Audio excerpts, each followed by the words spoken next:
नमस्कार दोस्तों, आप सब कैसे हैं। आई होप आप लोग अच्छे होंगे। आज हम लोग देखेंगे भारत के इतिहास, मौर्य साम्राज्य की स्थापना से पहले भारत में हुए विदेशी आक्रमण।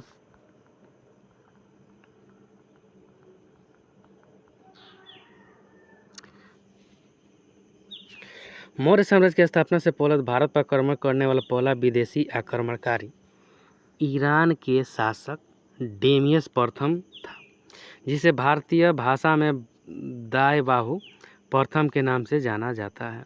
इन्होंने लगभग 516 ईसा पूर्व में भारतीय क्षेत्र में आक्रमण करके पंजाब के क्षेत्र को जीत लिया था। डेरियस प्रथम के बाद भारत पर आक्रमण करने वाला दूसरा विदेशी आक्रमणकारी सिकंदर महान था। इन्होंने अपना पहला आक्रमण पंजाब के क्षेत्र में किया था। सिकंदर महान यूनान के मैसेडोनिया प्रांत का शासक था। इन्हें नहीं अलेक्जेंडर के नाम से भी जाना जाता है।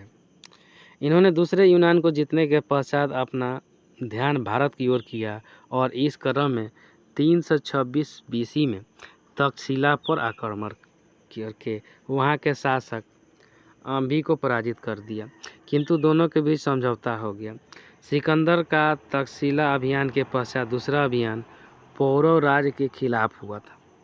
यह राज्य झेलम यानी वितिस्ता एवं चिनाब अस्कनी नदी के संगम पर था। यहाँ के शासक पोरस थे। सिकंदर एवं पोरस के बीच झेलम या वितिस्ता नदी के किनारे युद्ध झेलम, जिसे झेलम का युद्ध भी कहा जाता है। नोट: झेलम नदी के यूनानी भाषा में हाइडे स्पीच नदी के नाम से भी जाना जाता है। अतः इस युद्ध को हाइडे स्पीच का युद्ध के नाम से भी जाना जाता है। इस युद्ध में पोरस की हार हो गई, किंतु पोरस की वीरता से प्रसन्न होकर सिकंदर ने इस राज्य को वापस लौटा दिया। साथ ही सिकंदर की पत्नी रेक्सोना ने पोरस की कलाई पर राखी बांध दिया। सिकंदर का भारतीय नाम अलकेंदु था और इनके घोड़ा का नाम बौकेफेलर था।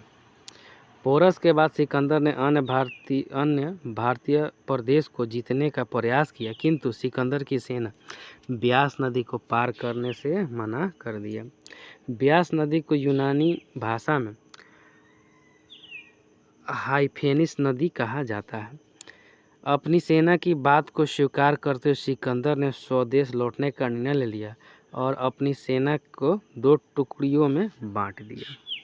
अपने जल सेना को प्रमुख सेनापति नियाकस के साथ वापस भेज दिया, जबकि स्थल सेना को खुद अपने ही नेतृत्व में लेकर वापस लौट आया। इसी लौटने के दौरान में 323 बीसी पूर्व में अफ्रीका के बेबीलोन में सिकंदर की मृत्यु हो गई। यहीं पर उनका घोड़ा बौकाफेला की भी मृत्यु हो गई। दोनों को बेबीलोन में दफना दिया गया। नोट: सिकंदर का गुरु अरस्तु, अरस्तु का गुरु प्लूटो, प्लूटो का गुरु सुकरात। सिकंदर का गुरु अरस्तु, अरस्तु का गुरु प्लूटो, प्लूटो का गुरु सुकरात। Thank you friend. अच्छा लगता है लाइक, सब्सक्राइब और शेयर जरूर करें। साथ में बेल आइकन का बटन दबाना नहीं भूलें।